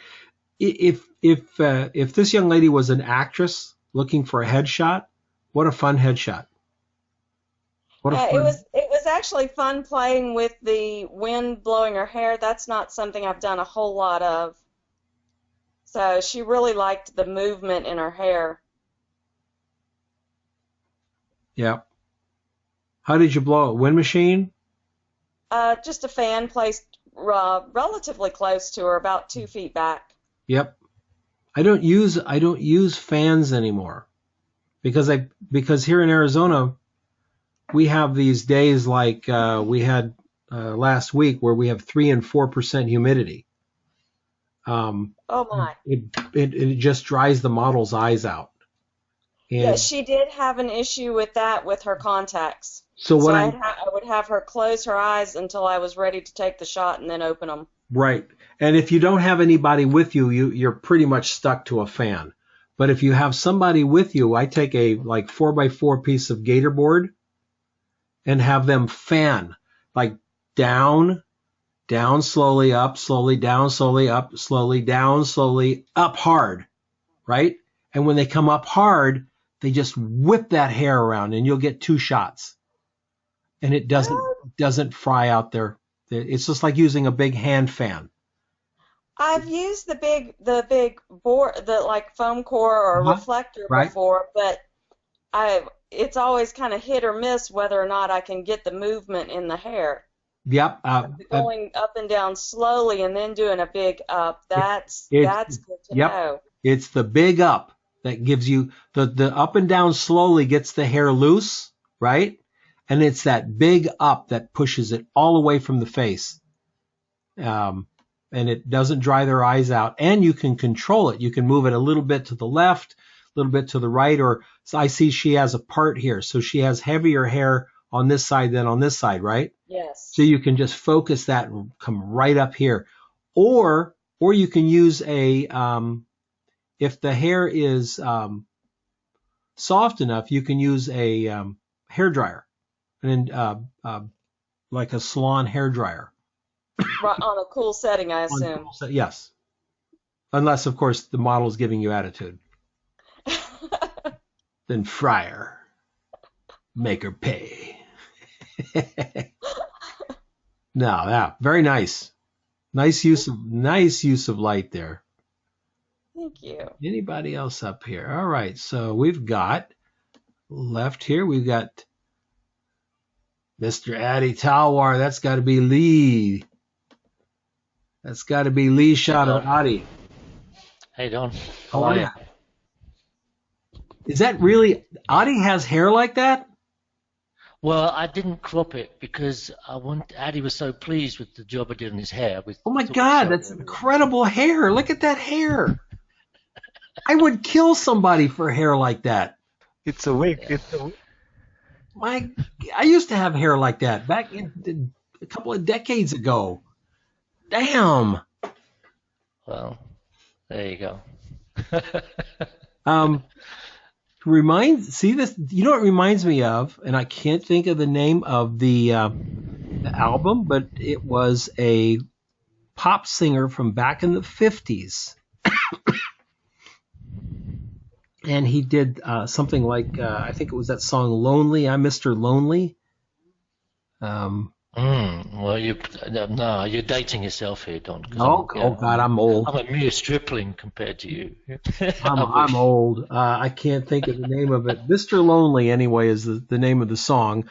But the album cover was just like this. Huh. Had his head down like this, and there was almost no light in the eyes. Very cool. All right, so tell me how you did this. Lee? So there is the pullback shot is there actually, and this is with an Einstein and a 7-inch reflector, and you can see it's kind of it's not we've got good height in this room, but it's not a very big room. Right. And I gridded the Einstein because we had light bouncing everywhere. And my thing, if you remember last week, I was the one that talked about having no light in the eyes, and I find that very difficult. I mean, to deal with, and I was kind of intrigued by it, so I was very keen to make this shot where both eyes fell to darkness. And poor Addy, I have to say, he was. I thank him for his forbearance, because I think his neck must have been killing him at the end of the session, where I was like, just tilt this way a little bit. Yep. I still ended up darkening it a little bit more, just caught his lower lid, so I darkened it just slightly in Lightroom actually with a brush. God, so, I could see this being an editorial shot for a magazine talking about the high tech business struggling, or a corporate raider, right. kind of thing. Yeah, really cool, very cool. There's such a great story in this picture. I think that's really well done, Lee.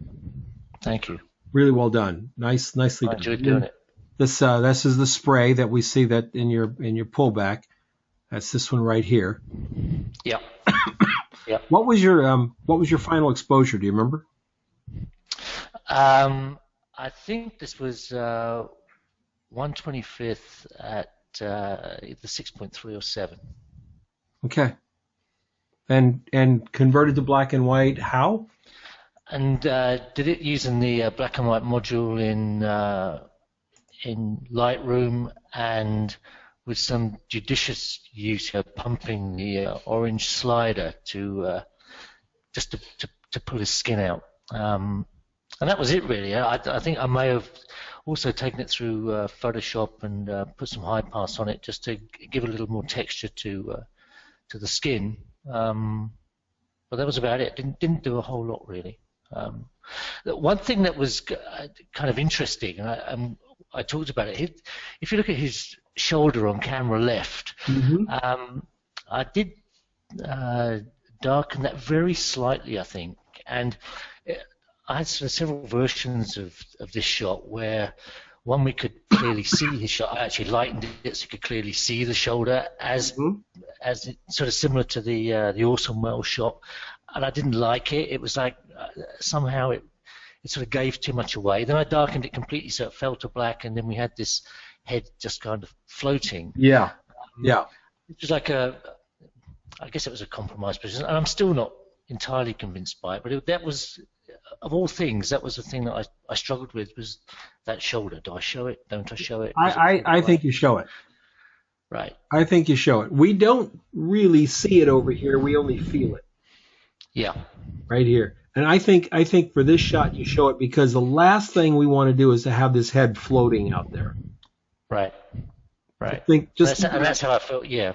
Just think of that for a moment. Like Audie's head just floating around. We can't allow that, Lee. No, I get that. It's a responsibility thing, man. Really nice shot. Very nice shot. Thank you. Scott Ellison. Is Scott here? What?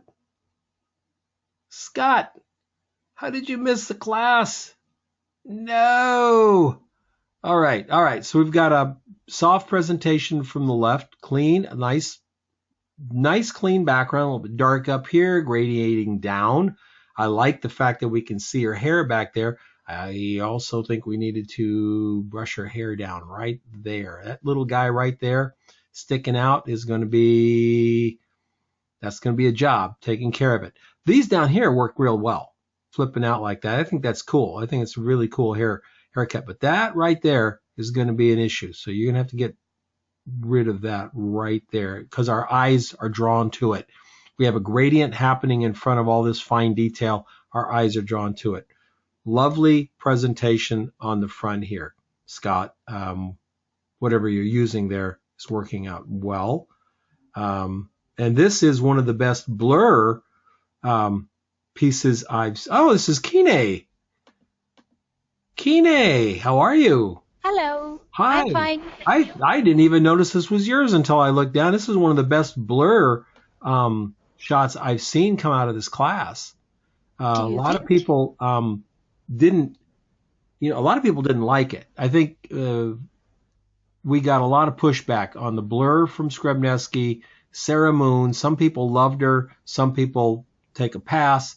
And then the wide angle work of Jean-Luc Sieff. But a lot of people did not like the blur. I like what you've done here. This is, very cinematic to me.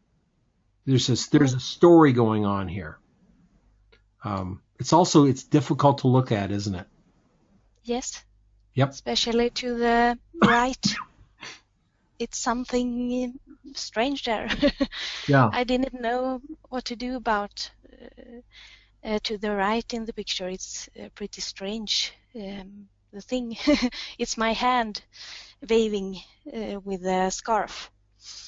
Ah, okay. That's this over here? Is it strange in the picture or it's okay? Well, there's a lot of things that are strange in the picture. Okay. Yes. We have her face here.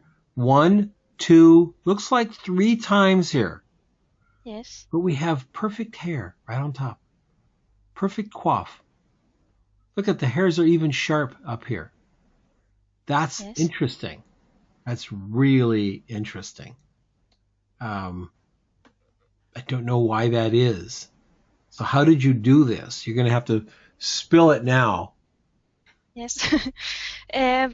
I had a long exposure.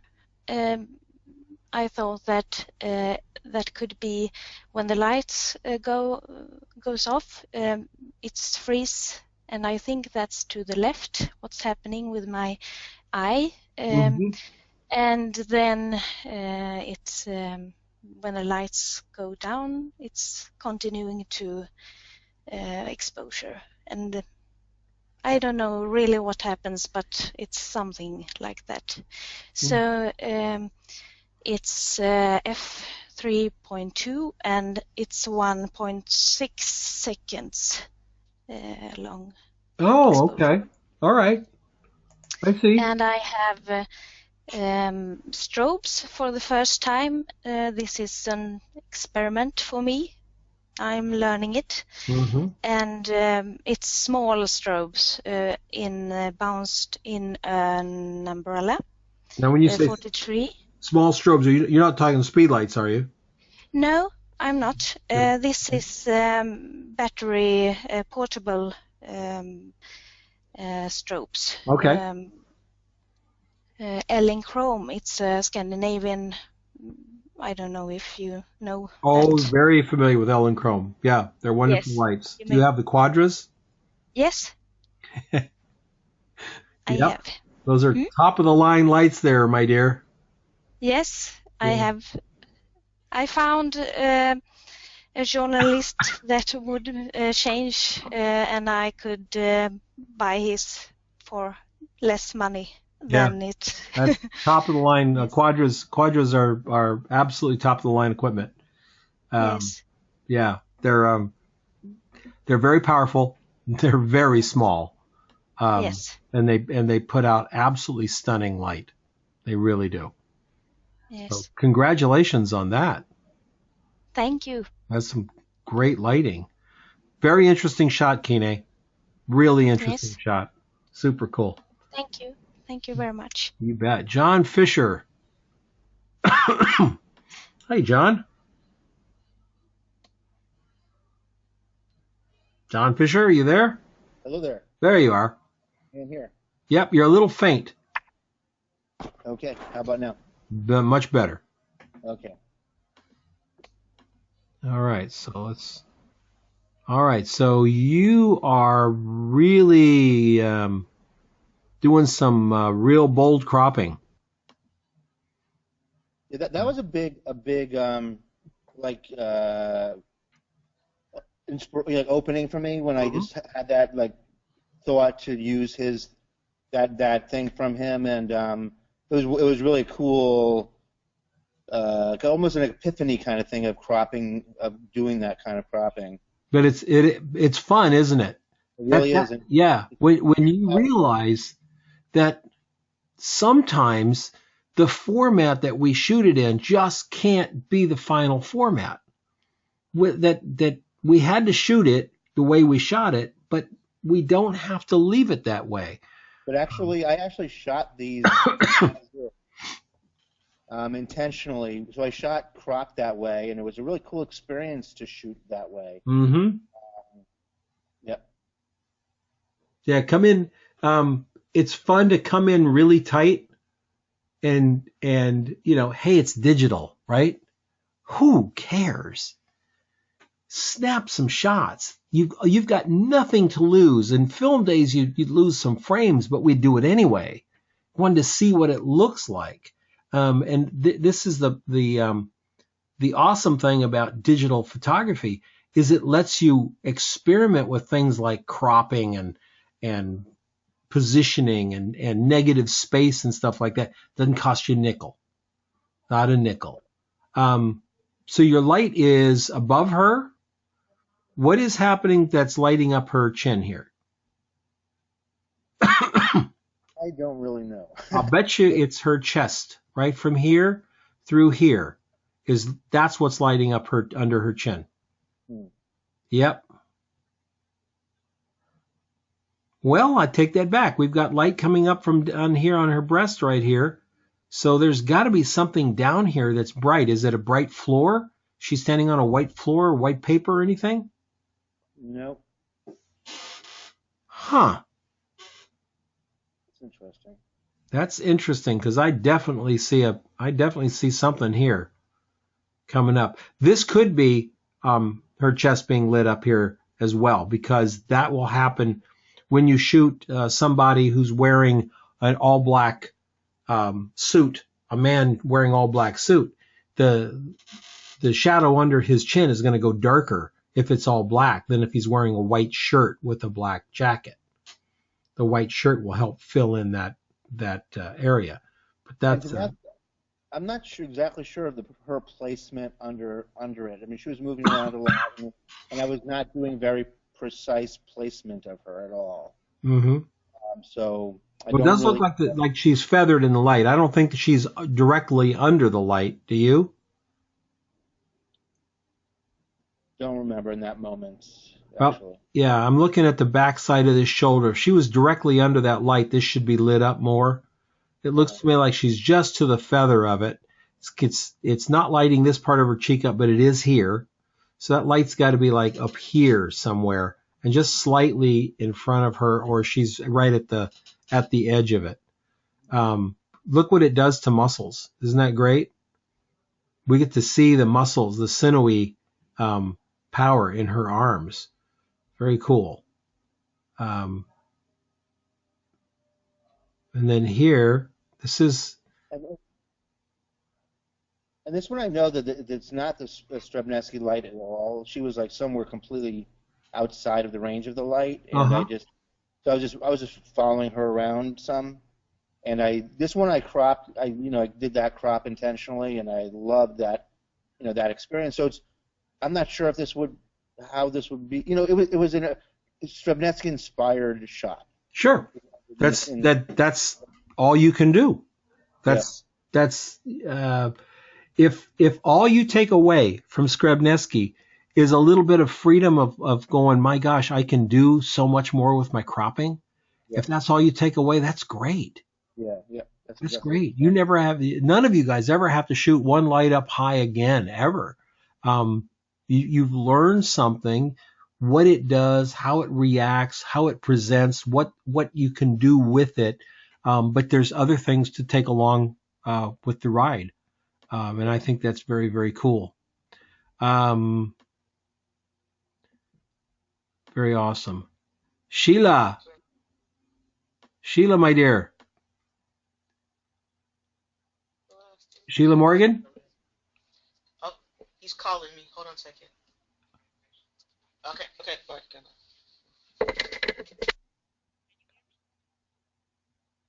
Sheila, you there? Uh-oh.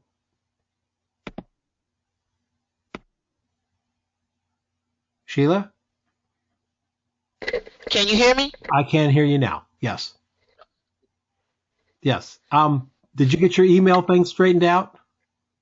Yeah, I actually just logged in because I saw the email that the session was going on. There's a lot of the other emails were some were in the junk folder, some were over here, and I was a little confused. So Okay. I've been listening to the critique. Okay. I want you to get caught up, and so next week or the week after, just put your Skrebneski shot in, okay? Okay. And remind me, and we'll take a look at it. We had a little bit of I will be in the studio Saturday, and Paisley's coming, so I'll be able to catch up. Fantastic. We had a little bit of a internet technical problem with Sheila, and she was unaware that the class had started. So just jump in there in the archives on that email. When you get the email, yes. Go to the archives. If you can't get to it, send me an email, and I'll send you a link, and there'll be some links in the archives that you can go and get caught up. Okay? Okay, will do. All right. Well, okay, folks. Great night. Some fantastic imagery to look at. And we are moving on to our next photographer, which is Josef Karsh. And a little bit different approach to photography than Skrebneski, but I think everybody's going to do really well. Thank you so much for coming out and doing the program. I know you're going to love it. I'm already having a blast with this group. So thanks, guys. I will see you next week. I will get this video of the thing. I'll get this processed and up by tomorrow morning. So if you want to come back and find your picture, all you do on YouTube is just move that little slider back and forth, and you can see the pictures coming up that we talked about. So have a great evening, and I'll see you next week. Thank you, Don. Thank you. Thank you. Thank you, Don. You bet, guys.